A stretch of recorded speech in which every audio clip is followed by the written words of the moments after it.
Welcome to the ASRC CEO Bulletin. Well, it has been a big week on the asylum seeker front. Here are the highlights and lowlights, I would have to say. Last Monday, The Age ran with a story highlighting the hell that is Nauru, their exact words in fact.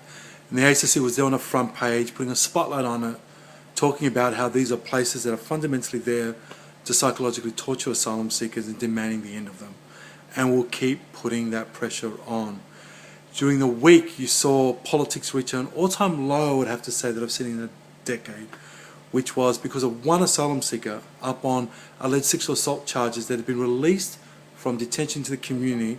Suddenly Scott Morrison put 12,100 in the firing line, came out with stuff that is racist and is bordering on the sort of things you would see more in a fascist sort of country, yeah?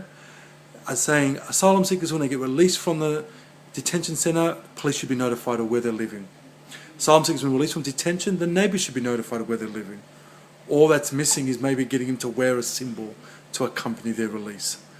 What came out a couple of days later was the fact that asylum seekers were 45 times less likely to commit an offence than the general Australian public. In fact, 24 times less likely than our Australian federal politicians, who have had more of them charged with criminal offences in the last 3 years than asylum seekers have.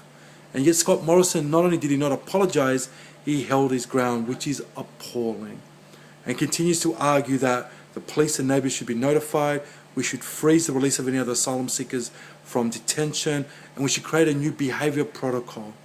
What we actually know is 99.96% of asylum seekers who have come out of detention into the community, 99.96% of them have not offended. Quite extraordinary when you think of the disadvantage, the destitution, the fact that they would be likely to be over-policed if anything, and yet they've maintained that. In fact, they're most likely the most peaceful and safe community in the entire country. So when you think of that figure, and then in last year, 90.8% of asylum seekers that arrived here by boat were found to be refugees, and then you think of 9 out of 10 are future citizens. What the hell are our political leaders doing? On Thursday, we did something really wonderful and powerful, which was we launched the Right to Work campaign, demanding that all asylum seekers have the fundamental human right to work. Some of you would have seen our 4-page insert in The Age, which we are immensely proud of, putting a positive story, humanising asylum seekers, and talking about the real facts. That's been followed up with a righttowork.com.au website where we encourage you all to go. If you're on Facebook or Twitter or just online, go to that website and sign up and show your support.